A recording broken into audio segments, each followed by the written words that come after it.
Hi, this is Revathi. Welcome to అందమైన కథల పొదరిల్లు. వీడియోస్కి లైక్స్, కామెంట్స్ షేర్ చేస్తున్న మిత్రులందరికీ థ్యాంక్ యూ సో మచ్. తొలి మొద్దు ఎపిసోడ్ నంబర్ 65. దీక్ష వాళ్ళని అలా చూసి ఆ మాటలు వింటూ విరక్తిగా మొహం తిప్పుకుంటూ ఉండగా, కాస్త ఆగు శృతి అంటూ యష్ దీక్షను చూసి ఒక్కసారిగా నిర్ఘాంతపోతుంటాడు. ఛీ అంటూ దీక్ష ఆ రూమ్ నుంచి బయట హాల్లోకి వస్తుంది.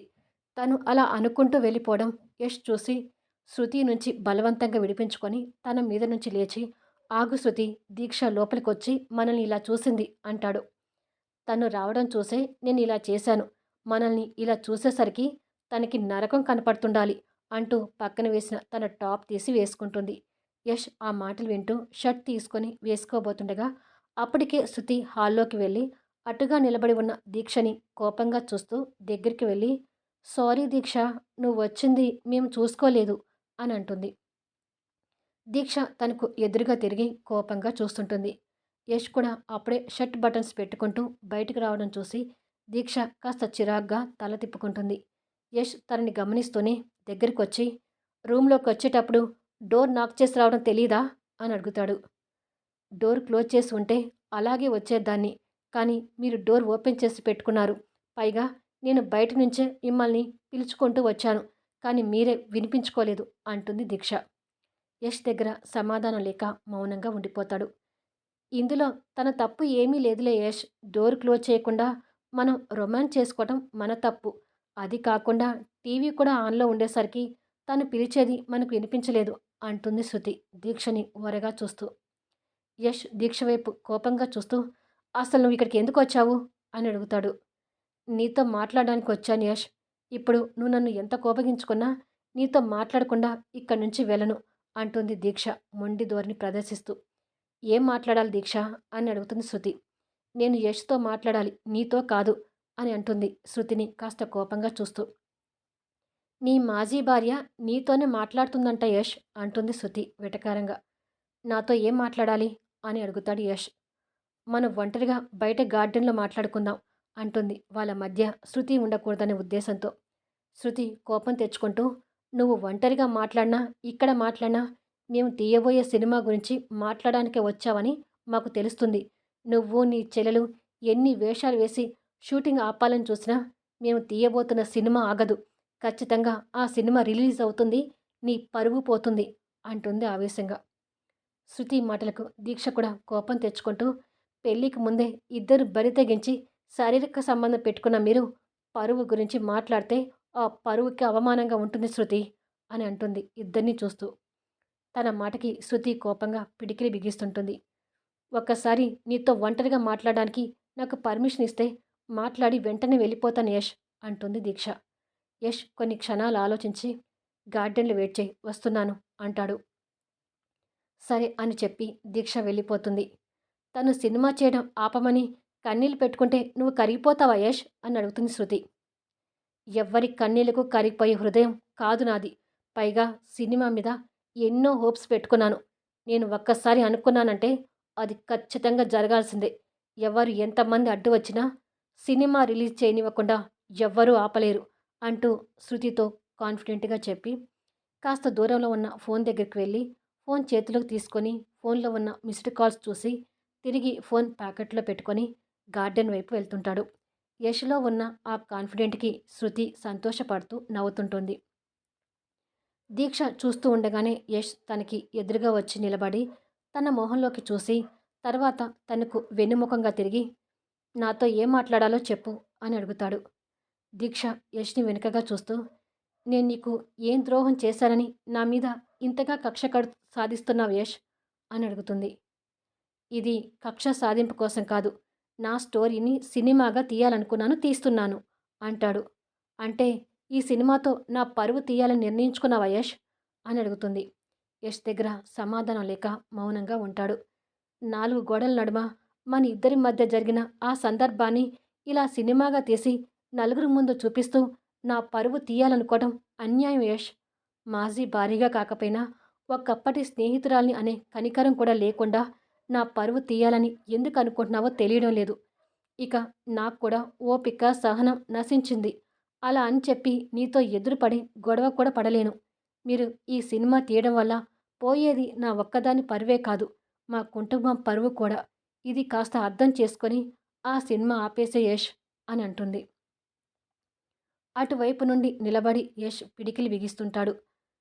తన మాటలు యష్‌కి కోపాన్ని తెప్పిస్తున్నాయని దీక్షకు అర్థమవుతుంటుంది. నా మాటలు నీకు కోపాన్ని తెప్పించినా, నేను చెప్పాలనుకున్నది చెప్పడానికి వచ్చాను యష్. మీ జీవితానికి అడ్డు రాకుండా నువ్వు కోరినట్టే విడాకులిచ్చి, మంగళసూత్రాలు తీసి, నీ జీవితంలో నుంచి బయటకొచ్చి, నా బతుకు నేను బతుకుతున్నప్పుడు, నా జీవితాన్ని ఇలా నలుగురి ముందు తీసుకురావడం మహా అన్యాయం అవుతుంది. పరువే ప్రాణంగా బతుకుతున్న నేను, ఈ సినిమా రిలీజ్ అయ్యి నలుగురు నన్ను అవమానంగా చూస్తుంటే తట్టుకోలేను. అయినా కూడా నా మీద పత్తంతో షూటింగ్ స్టార్ట్ చేస్తే, షూటింగ్ స్టార్ట్ అయిన కొన్ని క్షణాలకే నా చావు వార్త ఖచ్చితంగా వినాల్సి వస్తుంది. ఇది నిన్ను బెదిరించడానికో, హెచ్చరించడానికో చెప్పడం లేదు. రేపు నలుగురు నన్ను అవమానంగా చూసే ఆ చూపులు భరించే కంటే నేను చావడమే బెటర్ అని నిర్ణయించుకొని నీ దగ్గరికి వచ్చి ఇలా ప్రాధేయపడుతున్నాను. అయినా కూడా మీరు షూటింగ్ స్టార్ట్ చేసుకుంటాము, సినిమా బయటికి తీస్తాము అంటే ఇక మీ ఇష్టం అని చెప్పి కన్నీళ్లు పెట్టుకుంటూ అక్కడి నుంచి వెళ్తుంటుంది. యష్ ఎర్రగా మారిన కళ్ళతో ఇటువైపుకు తిరిగి వెళ్తున్న తన వైపు చూస్తుంటాడు. ఇంతలో ఫోన్లో నోటిఫికేషన్ సౌండ్ రావడంతో ఫోన్ బయటకు తీసి చూస్తుండగా ఆ మాటలు చాటుగా విన్న శృతి అక్కడికొచ్చి చస్తే పీడా పోతుంది అని అనుకుని, ఏంటి యష్, తన కన్నీటి మాటలు విని నీ నిర్ణయాన్ని ఏమైనా మార్చుకున్నావా అని అడుగుతుంది. ఈ సినిమా విషయంలో ఎవరి కన్నీళ్లకు కరగనని ఆల్రెడీ చెప్పాను కదా శృతి. దీక్ష ఇప్పుడు నన్ను రెచ్చగొట్టడానికి వచ్చినట్టుగా ఉంది. ఇప్పటి వరకు ఈ సినిమా స్టోరీ ఏంటి అనేది బయటికి చెప్పలేదు. ఇక ఈ సినిమా గురించి అసలు వాళ్ళకే తెలిసింది కాబట్టి ఇక దాచిపెట్టాల్సిన అవసరం కూడా లేదు అంటూ యష్ పిఏకి ఫోన్ చేసి, నేను చేస్తున్న సినిమా స్టోరీ ఏంటి అనేది ప్రెస్ వాళ్ళ దగ్గర రిలీజ్ చేయండి అంటాడు. ఓకే సార్ అంటూ అటు నుంచి వినపడుతుంది. అది విని శృతి ఇంకా సంతోషపడుతుంటుంది. దీక్ష అక్కడి నుండి ఇంటికి వెళ్ళేసరికి టీవీలో యష్ ధృవాల నిజ జీవితపు లవ్ స్టోరీ బయోపిక్గా రాబోతుంది, డైరెక్టర్ ఫణీంద్ర ఈ సినిమాని తెరకెక్కించబోతున్నారు అంటూ అన్ని న్యూస్ ఛానల్స్లోనూ ఆ సినిమా గురించి పబ్లిసిటీ అవుతుంటుంది. అది చూసి దీక్ష ఇంకా షాక్ అవుతుంటుంది. శరత్ కూడా స్వప్న వాళ్ళతో కూర్చొని ఆ న్యూస్ చూస్తుంటాడు. రామ్మూర్తి గారు జానకి గారికి విషయం తెలిసి యష్ మీద మండిపోతుంటారు. స్వప్న లోపలికొచ్చిన దీక్షని కోపంగా చూస్తూ, నువ్వు అతని దగ్గరికి వెళ్ళి మాట్లాడినందుకు ఇదేనా అక్క దక్కిన ఫలితం అని అడుగుతుంది. దీక్ష ఏమీ మాట్లాడలేక మౌనంగా ఉండిపోతుంది. అందుకే పోలీస్ కంప్లైంట్ ఇస్తానన్నాను, నువ్వు ఒప్పుకోలేదు అని అంటుంది స్వప్న కోపంగా చూస్తూ. రామ్మూర్తి గారు ఇంకా మండిపోతూ, పోలీస్ కంప్లైంట్ ఇచ్చి వాళ్ళకంటే ముందే మన పరువు మనమే తీసుకోవాలా స్వప్న అని అడుగుతాడు. అదేంటి నాన్న అలా అంటారు అని అడుగుతుంది స్వప్న. మన మధ్యతరగతి కుటుంబాలు పోలీస్ కంప్లైంట్ వరకు వెళ్తే అలాగే అవుతుందమ్మా. అందుకే ఎలాంటి కంప్లైంట్లు వద్దు. ఆ సినిమా రిలీజ్ కంటే ముందే ఈవిడ గారిది మెడ వంచైనా పెళ్లి జరిపించి అత్తగారింటికి పంపిస్తాను. ఇప్పుడు కూడా పెళ్లికి ఒప్పుకోకపోతే తన కారణంగా ఇంటిల్లిపాది విషం తాగి చద్దాం అంటాడు రామూర్తి గారు. ఆ మాటలకి స్వప్న కంగారు పడుతూ, అదేంటి నాన్న అర్థం లేకుండా మాట్లాడతావు? రేపు అక్క పెళ్లి చేసి పంపించినా ఈ సినిమా రిలీజ్ అయిన తర్వాత కూడా అక్కకి ప్రాబ్లమే కదా అంటుంది.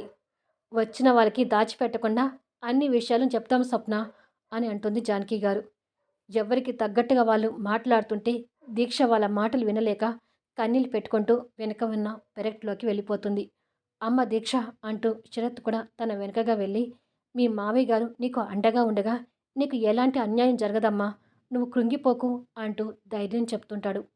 ఆ సినిమా గురించి న్యూస్ వచ్చిన కొద్దిసేపటికి మరో బ్రేకింగ్ న్యూస్ అంటూ తెలుగు సినిమా ఇండస్ట్రీ నుంచి star hero Yashodhar best actor national అవార్డుకు ఎంపికయ్యారు అంటూ టీవీలో వినిపిస్తూ ఉంటుంది. అసలే యష్ వల్ల బాధలో ఉన్న ఆ కుటుంబ సభ్యులకి యష్ అవార్డు గురించి జీర్ణించుకోలేకపోతుంటారు.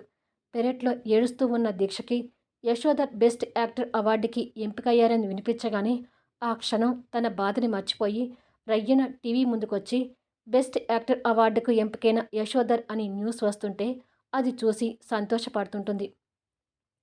మమ్మల్ని బాధ పెడుతున్న ఈ కొండముచ్చు గడికి ఇంతగా కలిసొస్తుందేంటో అని తిట్టుకుంటుంది స్వప్న మనసులో. ఇక ఫ్లాట్‌లో టీవీ చూస్తున్న శృతి, యష్ ఆనందానికి కూడా హద్దులు లేవు. బెస్ట్ యాక్టర్ అవార్డుకి ఎంపికైనందుకు యష్ కూడా సంతోషపడుతుంటాడు. ఇవాళ ఏంటో అన్నీ గుడ్ న్యూస్‌లే. మనం చేయబోతున్న సినిమా స్టోరీ గురించి పబ్లిసిటీ స్టార్ట్ చేశాము. ఆ వెంటనే నీకు బెస్ట్ యాక్టర్ అవార్డు. వావ్! నాకైతే చాలా ఆనందంగా ఉంది యష్. కానీ ఇంత ఆనందంలో కూడా ఒక చిన్న నిరాశ. ఈ అవార్డ్ ఏదో మొన్న రిలీజ్ అయిన మన ఇద్దరం నటించిన సినిమాకి వచ్చి ఉంటే ఇంకా హ్యాపీగా ఉండేది అని అంటుంది. అవును కదా! కానీ అన్నీ నువ్వు అనుకున్నట్టుగా జరగవు కదా శృతి. పోనీలే ఈసారి నీకు ఇంతకన్నా పెద్ద అవార్డు వస్తుందేమో అంటాడు యష్ నవ్వుతూ. అవును యష్, నాకు కూడా ఇలాంటి అవార్డ్స్ రావాలి. నువ్వు ఎదిగిన ఎత్తుకి నేను కూడా ఎదిగి ఈ సినిమా ఇండస్ట్రీని ఏలాలి అంటుంది. తన ఉత్సాహాన్ని చూసి యష్ కూడా ఆనందపడుతుంటాడు. అవును యష్, నీకు అవార్డు రావడం అంటే దీక్ష ఫ్యామిలీ వాళ్ళకి పెద్ద బ్యాడ్ న్యూస్ కదా అని అడుగుతుంది. అది నీకు వేరే చెప్పాల్సిన అవసరం లేదు కదా అంటాడు పొగరుగా చూస్తూ. అవును యష్, ఇప్పుడు వాళ్ళ మొహాలు చూడాలి, భలే ఉంటాయి అంటూ శృతి సంతోషపడుతుంటుంది. ఇంతలో యష్ ఫోన్కి ప్రతాప్ గారి నుంచి కాల్ వస్తుంటుంది. మా నాన్న కాల్ చేస్తున్నాడంటే సినిమా స్టోరీ గురించి బయటకు వచ్చింది కదా, ఈ విషయం గురించి మాట్లాడడానికి అయ్యుంటుంది. నేను ఇంటికి వెళ్ళి ఎలాగైనా మా నాన్ని కన్విన్స్ చేస్తాను. అలాగే స్వప్న వల్ల ఆగిపోయిన షూటింగ్ త్వరలోనే మళ్ళీ స్టార్ట్ అవుతుంది. నువ్వు వర్రీ అవ్వకు అని చెప్పి ఫోన్ లిఫ్ట్ చేసి హలో నాన్న అంటాడు. అటు నుంచి మాటలు విని నేను ఇప్పుడే ఇంటికి వస్తున్నా నాన్న. ఇంటికి వచ్చాక మాట్లాడతాను. కానీ ఈ సినిమా విషయంలో మీ మాట కూడా వినను అంటూ బయటికి వెళ్ళిపోతాడు. శృతి ఆ మాటలు వింటూ యష్ ఈ సినిమా కోసం చాలా తెగింపుతో ఉన్నాడు అనుకొని సంతోషపడుతుంటుంది.